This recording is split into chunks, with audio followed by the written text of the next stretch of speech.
Once again, good morning, grade 6. Good morning.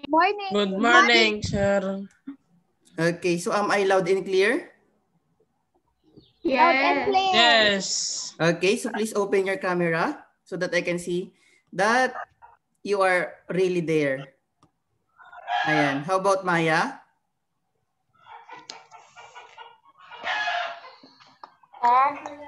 Open your camera, please.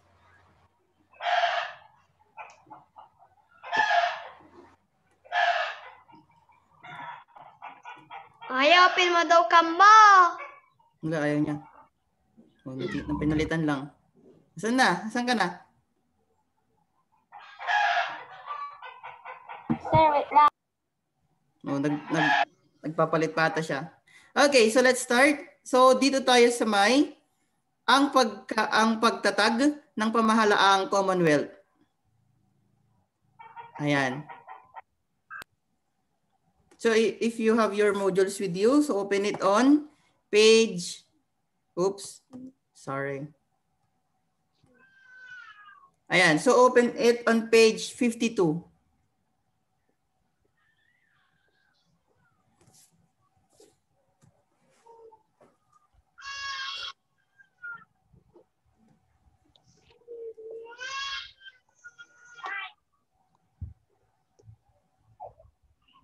Ayan. So, basahin at alamin natin. So, sa mga Amerikanong gobernador ng Pilipinas, si Frank Murphy ang isa sa pinaka-popular. So, sino ba si Frank Murphy? Kilala niyo siya, Frank Murphy? Hindi, sir. Hindi masyado. Ayan. Kasi nga, noon yun, di ba? Noon, kilala nila. Ayan. So, dumating siya sa Pilipinas noong Hulyo 5 or ikalima ng Hulyo 1933. So, siya ay naging alkalde ng Detroit. Ayan, so sa Amerika yan. Bago italaga ni Pangulong Franklin D. Roosevelt bilang gobernador general dito sa Pilipinas. So, ang kanyang popularidad sa bansa ay dahilan ng mga sumusunod. Tingnan natin. Number 1, siya ay sinasabing mabuting Katoliko at may mabuting karakter. Ibig sabihin, mapagbigay daw siya, may dignidad at tapat. Ayan. Tulad ni Harrison, bukas sa kanyang pagbibigay ng kalayaan ng Pilipinas. Di ba si Harrison ang nagbigay ng parang senator or president na nagbigay or sumuporta para mabigyan tayo ng kalayaan. Okay? Ayan. So mula noong 1933 hanggang 1935, wala pa tayo dyan. Di pa tayo buhay dyan. Nakamit ni Murphy ang mga sumusunod na tagumpay. Una, pagbibigay ng makataong Kodigo Penal or Penal Code at nagre-rebisa sa sistema ng pagbibigay ng parol. Ayan yung pag sinabing parol, pagpapalayang may kondisyon. I think naririnig nyo naman yan sa mga bilibid, ganyan. Sa mga balita, di ba, nabigyan ng parol, mga ganyan. Hindi yung parol na sinasabi dyan na, yung star na ganon. Iba yan. Parol, yan yung pagpapalaya sa isang tao na nasa kulungan ng may kondisyon. Okay? Ayan. So paglikha ng mga posisyon ng tagapagtanggol ng publiko upang ipagtanggol ang mahihirap sa korte. So ibig sabihin yan yung abogado ng pamahalaan or yung mga free. Ayan. Free attorney or free, ayun. Ayan, next is pagpapabuti ng kalagayan ng mahihirap na tao. Then, pagbalanse sa pondo ng pamahalaan, kaya't nawala ang taunang kakulangan sa pondo. Ayan, and pinasimulan niya ang pagtatag ng Commonwealth ng Pilipinas. Okay. So that is Murphy, di ba? Frank Murphy. So ito yung mga naging tagumpay niya. So sa 2 years niya, 1933, 34, 35. So sa 2 years lang, ito yung mga naging katagumpayan ni Frank Murphy. Okay. So Kombensyong Konstisyonal. So pinahintulutan ng batas Tydings-McDuffie ang lehislatura ng Pilipinas na magsagawa ng isang kombensyong konstitusyonal para bumuo ng konstitusyon o saligang batas ng Pilipinas. Ibig sabihin, gagawa sila ng batas na ng Pilipinas. So ipinahayag ni General Franklin Murphy ang halalan ng mga delegado para sa nasabing kumbensyon noong ika-10 ng Hulyo or July 10, 1934. Ayan, inihalal ng taong bayan ang 202 na delegado na nagmula sa iba't ibang propesyon at antas sa buhay. Ilan sa kanila ay mga scholar, guro, doktor, inhinyero, magsasaka, negosyante. So iba't iba, di ba?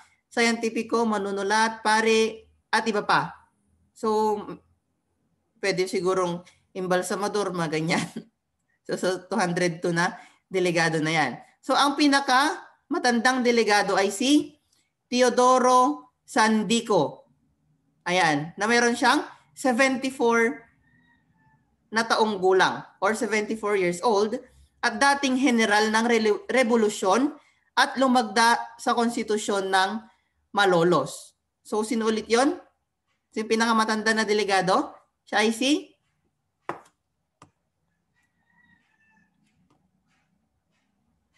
Teodoro Sandico. Okay. So ang pinakabata naman ay si Wenceslao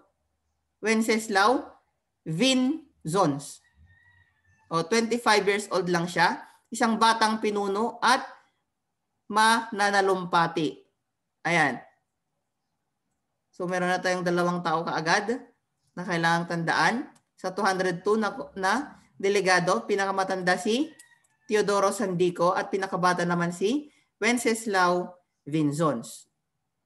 So sa unang pagkakataon, nagpulong ang mga delegado sa session ng House of Representatives sa Maynila noong Hulyo 30, 1934. So tumayo si Jose P. Laurel bilang pansamantalang chairman.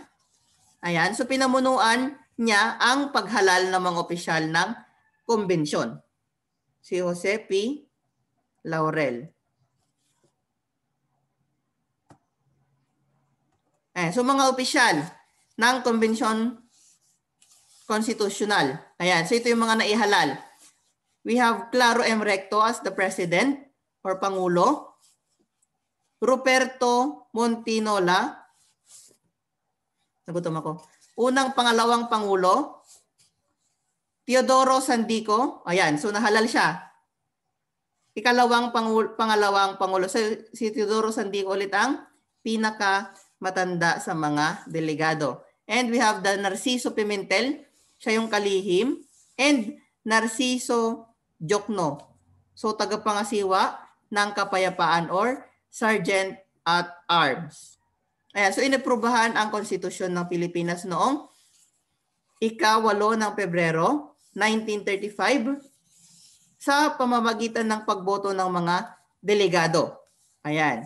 So nilagdaan ito noong Pebrero 19, 1935 at ito ay isinailalim sa isinalin sa dalawang wika. We have the Kastila at Ingles.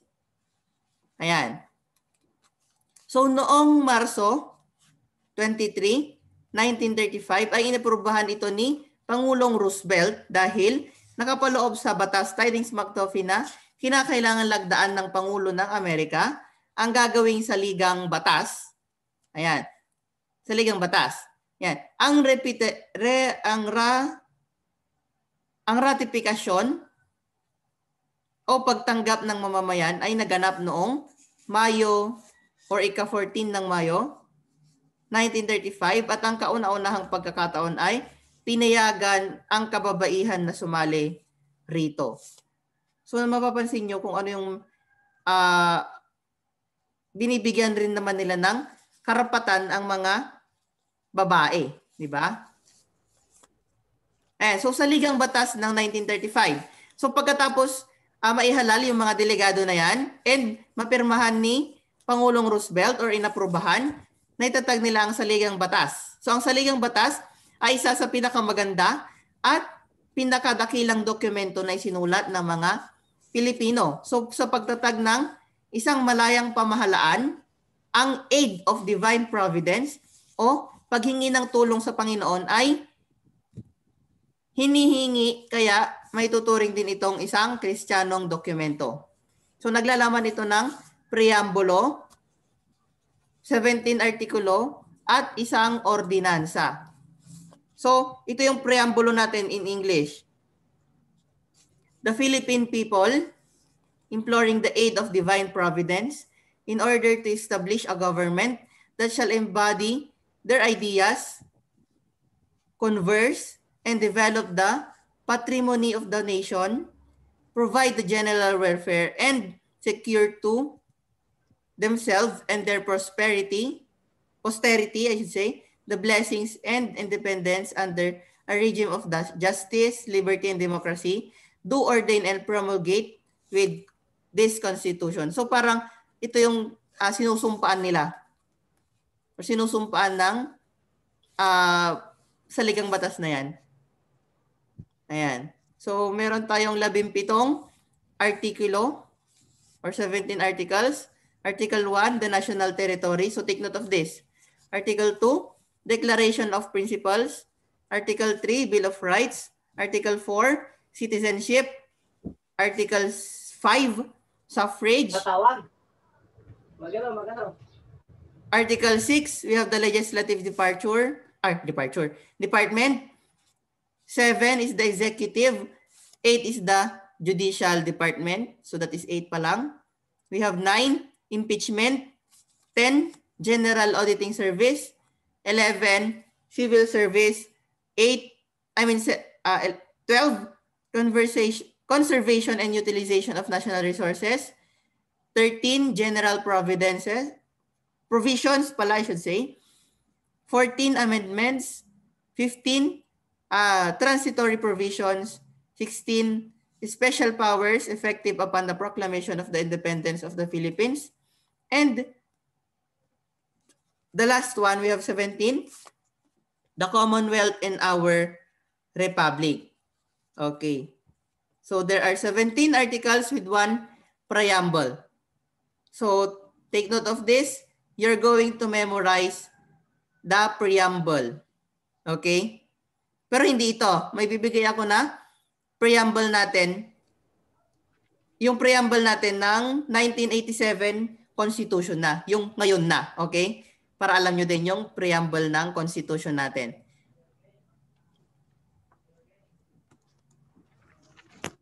Okay. So unang pambansang halalan. So ginanap ang unang pambansang halalan noong September 1935 para sa pagkapangulo, Vice President or pangalawang pangulo at miyembro ng Pambansang Asembleya. So 3 partido ang nakibahagi sa halalan ng pagkapangulo at pangalawang pangulo. We have the Partido Coalition, nina Quezon at Osmeña, National Socialist Party naman nina Emilio Aguinaldo at Raimundo Meliza, at Partido Republicano nina Obispo Gregorio Aglipay at Norberto Nabong. Ay, so yung 3, Partido Coalition, National Socialist Party, and Partido Republicano. So yun yung 3 partido. So nanalo ang Partido Coalition nina Quezon at Osmeña kasama ang maraming kapartido nila para sa mga pwesto sa Pambansang Asembleya. Ayan. So sinulit yung nanalo. We have Quezon. Partido Coalition. Okay. Ayan. So pinasinayaan ang pamahalaang Commonwealth noong November 15, 1935 at kasabay nito ang panunumpa ng mga inihalal na opisyal sa pamahalaan na ginanap sa harap ng gusali ng Pambansang Lehislatibo sa Maynila. Ayan. So sinaksihan ito ng, ayan, so ilang Pilipino? We have 300,000. So marami-rami. Kasama ang mga matataas na opisyal ng Amerika tulad ni na General Douglas MacArthur. Ayan. So si General Douglas MacArthur ang matalik na kaibigan ni Quezon. At Francis Harrison, ang dating Gobernador General. Ayan. Ang dating Gobernador General, si Harrison. So siya pala si Harrison yung tumulong sa Pilipinas para makamit natin ang kalayaan, di ba? So, nanumpa sina Quezon, Osmeña at iba pang membro ng Pambansang Asembleya kay Chief Justice Roman Avancenia. Okay? Ayan. So, mga programa ng pamahalaan. So, pagkatapos pinasinayaan ang pamahalang Commonwealth, kagad na binago ni Pangulong Quezon ang mga organisasyon ng pamahalaan alinsunod sa nilalaman ng batas o saligang batas. Si binuo ang siyam na kagawaran tagapagpaganap bilang kapalit ng ilang lumang tanggapan. So ito yung mga yon. We have the Department of Finance, Department of Justice, Department of Agriculture and Commerce, ayan. Department of Public Works and Communications, Department of Public Instruction, we have the Department of Interior, Department of National Defense, Department of Labor, and Department of Health and Public Welfare. So ito yung mga siyam na kagawarang tagapagpaganap. Nulit ko, siyam nakagawarang tagapagpaganap. Ayan. So kasama ring itinatag ang mga bagong kawanihan tulad ng National Council of Education, Institution of National Language or Surian ng Wikang Pabansa, ngayon ay Komisyon ng Wikang Pilipino. We have the Census Commission at Commission of Mindanao and Sulu. Okay. So yan, itinatag din ang mas walang kinikilingang judikatura at naisa Pilipino ang lahat ng mga hukuman ng bansa mula sa Korte Suprema hanggang sa hukumang munisipal. So nilimitahan ang bilang ng mga hukom sa Korte Suprema sa 7 na lamang. 2 bagong sangay ng hukuman ang itinatag din sa panahon ng Court of Industrial Relationships at Court of Appeals. So, sa simula ng Commonwealth noong 1935, dadalawa lamang ang lungsod sa buong Pilipinas, Maynila at Baguio. So, that is 1935. So, sa sumunod na taon, that is 1936, nadagdagan pa ito ng 9 na bagong lungsod, Cebu, Iloilo, Bacolod, Davao, Zamboanga, San Pablo, Quezon City, Tagaytay, at Cavite.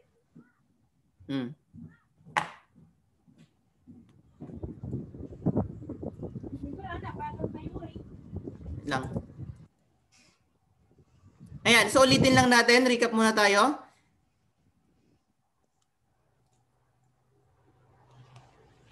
Wait lang. Okay, kain na pala.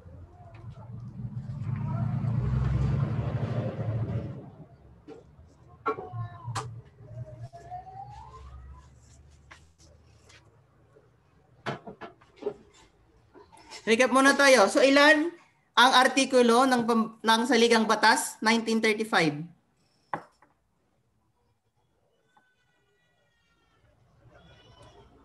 Sir, ano ulit, sir?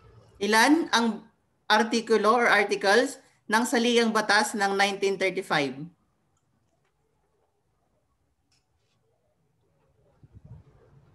17? 17 or 17, di ba? So ilan ang pinalitan ng, eto muna, sino ang partidong nanalo para sa, ayan, yun muna, kaninong partido ang nanalo? Quezon at Osmeña. Anong partido yung kinabibilangan nila? Ano yung partido nila? We have Partido Coalition. Partido Coalition, di ba?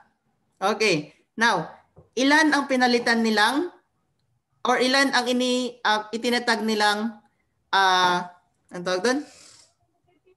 Ilan ang pinalitan nila na sa liga ang tagapagpaganap or kagawaran ng tagapagpaganap? Ano sir, last na? Ilan ang binuo nila na kagawaran ng tagapagpaganap? Siyam. Siyam. Okay. So, sino? Ayan. Wait lang. Pwede ito lang dito. Oh, kanino sila nanumpa?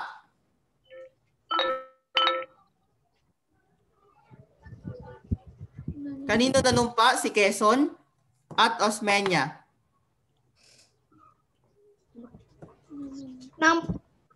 Kay Chief Justice, sino?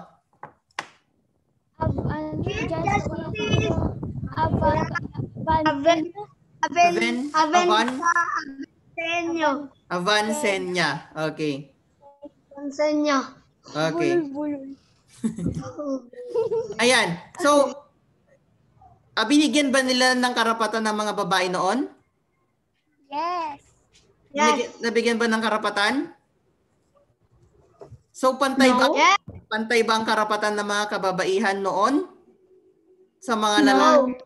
No. Bakit kaya? What do you think? Bakit? So, pwede niyang sagutin yan in your worksheet. Okay? Ayan. Bakit kaya? Ano Sir, kaya? tapos ko na yun. Tapos na? Kaagad-agad? Yes. Kasi Okay. ako, ay wag. So, ituloy na lang natin. Mamayang hapon. Sir, sino nasa likod nyo? Kikita ko eh. Wala na. Ay, so, ituloy na lang natin mamayang hapon.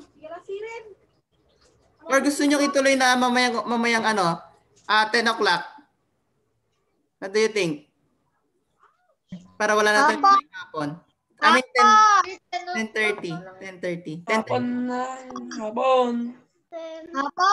Hapon na, tagagamitin pa to ni Colmin. Okay, sige. 2 o'clock tayo mamayang hapon. Okay po. Yes. Okay. Tapos tayo ng 4 o'clock. Tapos tayo ng 4 o'clock. Hindi. Okay, so that's it. Goodbye for now. See you later at 2 o'clock. Bye-bye. Bye-bye, sir. Bye-bye.